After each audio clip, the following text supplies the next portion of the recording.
अस्सलाम वालेकुम ना वीडियो में सिर्फ पूरा पूरे मत करो नवा और तासु बहन की शादी को 6 साल हो गए हैं। मैं कभी उसके घर नहीं गया। ईद शबरात कभी भी अम्मी या अब्बू ही जाते हैं।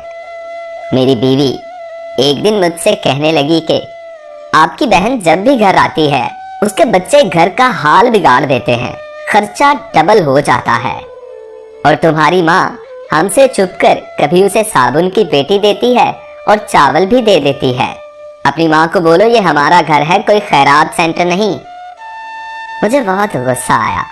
मैं बहुत मुश्किल से घर का खर्च पूरा कर रहा था और माँ सब कुछ बहन को दे देती है। मेरी बहन एक दिन घर आई हुई थी। उसके बेटे ने टीवी का रिमोट तोड़ दिया। मैं माँ को गुस्से से बोल रहा था, माँ बहन को बोलो यहाँ बस ईद पर आया करे और आप ये जो साबुन सर्फ और चावल देती है ना इसको बंद करें।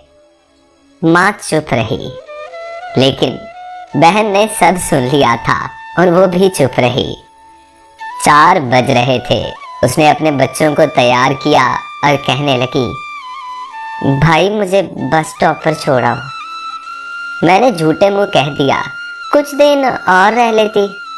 लेकिन वो मुस्कुराई और कहने लगी, नहीं भाई वो बच्चों की ना छुट्टियां खत्म होने वाली हैं। फिर जब हम दोनों भाइयों में जमीन का बंटवारा हो रहा था तो मैंने साफ इनकार किया कि मैं अपनी जमीन में से बहन को हिस्सा नहीं दूंगा। बहन मेरे सामने बिल्कुल खामोश बैठी थी, सब सुनती रही, कुछ ना बोली। माँ ने कहा, बेटा बेटी का भी हक बनता है। मैंने गाली देकर कहा, कुछ भी हो जाए मैं हिस्सा नहीं दूंगा। मेरी बीवी भी बहन को बुरा भला कहने लगी, लेकिन मेरी बहन खामोश रही। बड़ा भाई अलहदा हो गया।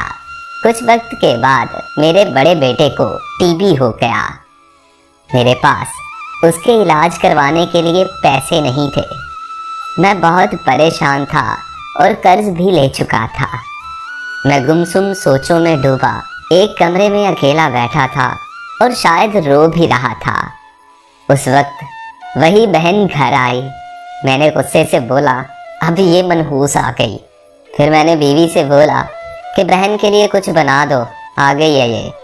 मेरी बीवी कहने लगी, कोई ज़रूरत नहीं गोश्त या कुछ और बनाने की।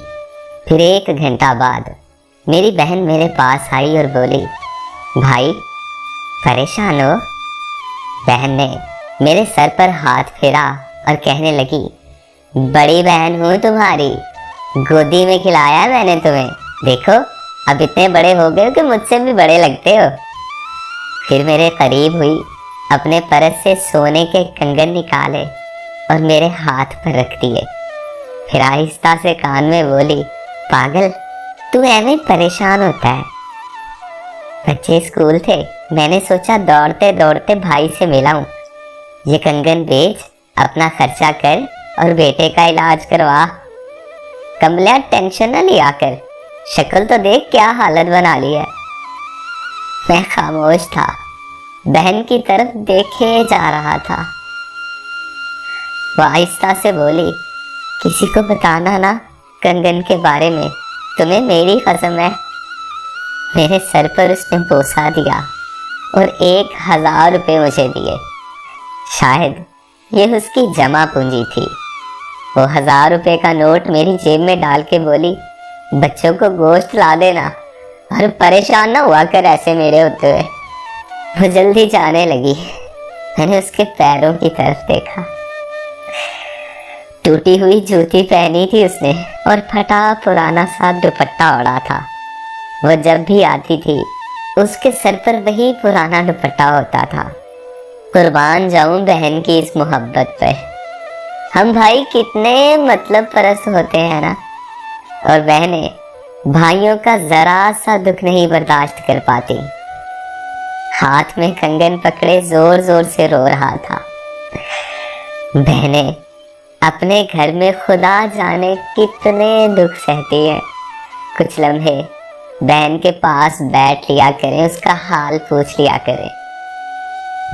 मुझे पता है मेरी आज की ये वीडियो के अल्फाज सुनकर یقیناً آپ سب لوگوں کی آنکھیں نم ہو گئی ہوں گی اور میں خود بھی اس وقت ریکارڈنگ کرتے ہوئے رو رہا ہوں۔ بہنیں سچ میں ماں کا روپ ہوتی ہیں۔ اللہ ان بہنوں کو کبھی دکھ نہ دینا۔